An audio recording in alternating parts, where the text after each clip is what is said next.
Allah. Sebab yang kedua, para sahabat itu punya kesabaran dan keteguhan yang luar biasa karena punya seorang pemimpin, punya guru yang bisa menyatukan hati mereka. Dan ini penting.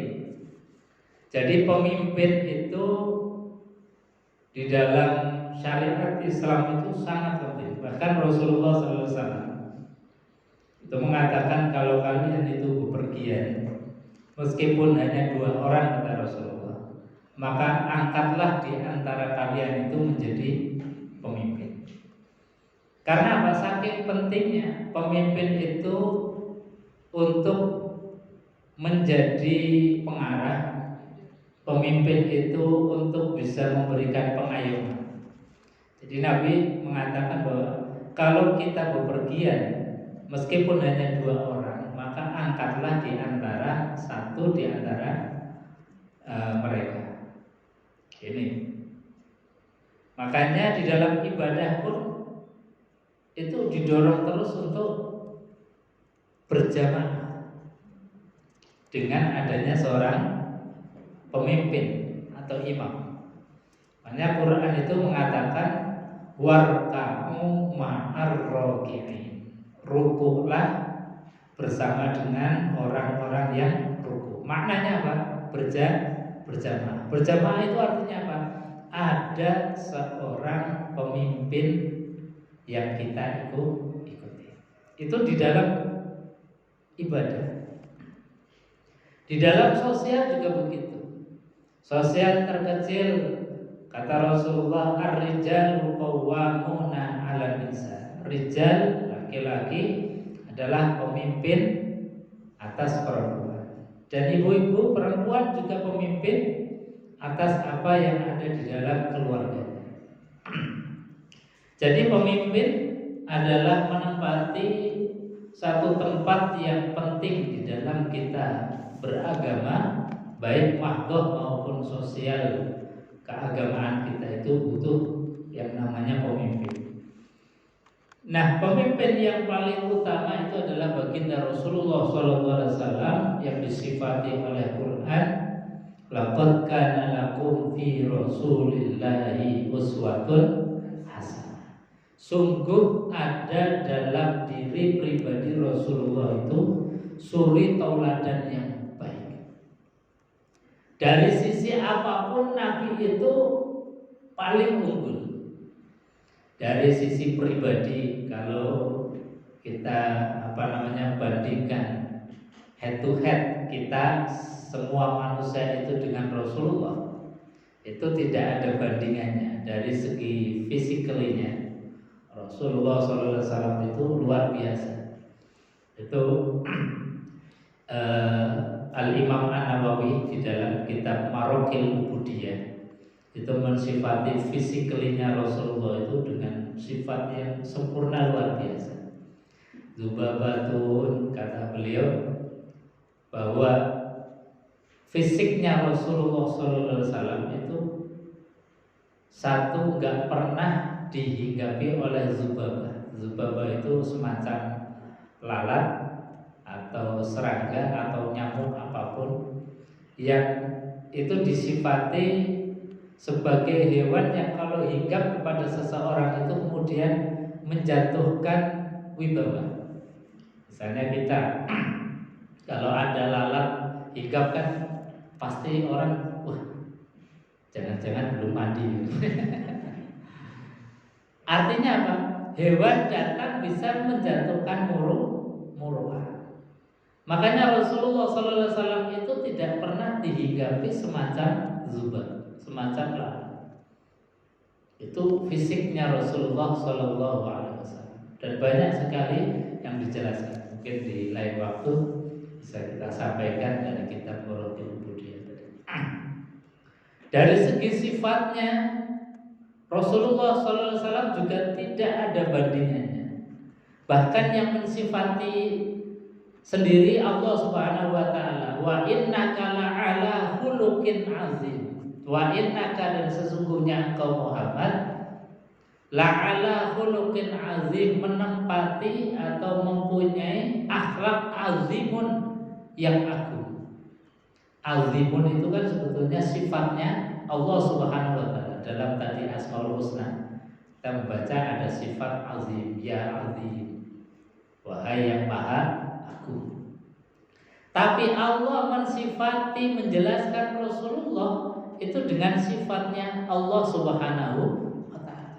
Bukan berarti kemudian Allah mensejajarkan Nabi Muhammad dengan Allah, tidak. Tapi takriman li Muhammadin. Allah dalam rangka memuliakan, mengagungkan Rasulullah sallallahu alaihi wasallam. Sehingga sampai dalam mengagungkan pun Allah memakai sifatnya untuk Rasulullah SAW. Ini Rasulullah. Jadi kepemimpinan yang luar biasa. Dan sosok pemimpin, nah kalau kita kemudian sekarang sudah tidak sezaman dengan Rasulullah, sudah tidak hidup bersama Rasulullah SAW, ya kita tetap wajib untuk mempunyai pemimpin yang ideal, yang membawa pesan-pesan risalah Rasulullah Sallallahu Alaihi Wasallam. Siapa? Kata Rasulullah, al-ulama warasatul anbiya. Ulama itu bukan hanya ulama di bidang agama saja. Ulama itu artinya siapapun yang punya ilmu. Semakin banyak ilmunya, dia pantas untuk menjadi panutan kita. Jadi ilmu atau ulama itu bukan hanya di bidang keagamaan Quran hadis saja, tapi siapapun yang punya ilmu, karena ilmu apapun itu sebetulnya ilmu Quran. Apakah ilmu kedokteran, apakah ilmu tentang rancang bangun, arsitektur, apakah ilmu tentang geologi, pertanian, apakah ilmu tentang antariksa, itu sebetulnya adalah ilmu Al-Quran. Cuma kadang-kadang kita itu kemudian ada dikotomi, pemilahan. Oh, yang sekolahnya itu di pesantren, sekolahnya itu di agama, berarti dia belajar agama. Yang sekolahnya di umum berarti dia nggak belajar agama. Itu sebetulnya dikotomi yang salah. Semua ilmu apapun yang kita pelajari, apakah itu yang dipelajari matematika, yang dipelajari arsitektur, yang dipelajari adalah kedokteran, yang dipelajari ilmu pertanian, itu sebetulnya adalah ilmu Al-Quran. Al-Quran itu juga mengingatkan terus, ini khususnya yang kaitannya dengan pemimpin juga. Ini dalam ayat yang kaitannya dengan cerita. Jadi cerita Bani Israel itu kan dulu dalam cengkraman Fir'aun, dalam penjajahan, mereka nggak bisa leluasa, bahkan dipantau terus, sampai-sampai saking ketatnya pemantauan dan takutnya Fir'aun kalau kekuasaannya itu akan runtuh di bawah generasi orang-orang Bani Israel, sampai seorang perempuan atau perempuan Bani Israel yang hamil itu dipantau terus sampai melahirkan. Kalau yang dilahirkan itu anak laki-laki, maka langsung dibunuh. Saking kejamnya Fir'aun. Nah, ketika kemudian Bani Israel itu dibebaskan, dimerdekakan dari cengkraman Fir'aun, itu Allah hanya minta begini. Wa idh qulna dkhulu hadhil qaryah fakulu minha haitsu syi'tum ragadan wadkhulul baba sujada wa qulu hittatun naghfir lakum khotoyakum wa sanazidul muhsinin. Ada di surat Al-Baqarah juz yang pertama. Wa idh qulna dkhulu, kata Allah, dan ketika aku perintahkan kalian untuk masuk hadhil qaryah, ke satu wilayah yang telah kami merdekakan, kata Allah. Jadi sudah dimerdekakan, dibebaskan oleh Allah Subhanahu wa taala, silahkan masuk, silahkan tinggali tempat itu. Fakulu minha haitsu syi'tum. Maka kata Allah, kalau kalian pengen merdeka terus tidak dijajah oleh bangsa lain, maka jagalah kemerdekaannya dengan cara apa? Di antaranya adalah fakulu minha, makanlah olehmu sekalian minha, dari tempat yang telah kami merdekakan. Apa maknanya? Maknanya di dalam ayat ini kita itu harus punya kemandirian tentang makanan. Makanya ketika kita sudah merdeka, ya kita bertanamlah di tempat kita, bercocok tanamlah di tempat kita. Apalagi kalau konteksnya kita Indonesia luar biasa, tokat aja jadi tanaman, jadi makanan, jadi sumber penghidupan kita. Itu luar biasa. Jadi orang yang pengen merdeka tidak dijajah oleh orang lain, jaga makanan. Jangan makanan itu kemudian tergantung oleh orang lain, tergantung bangsa lain.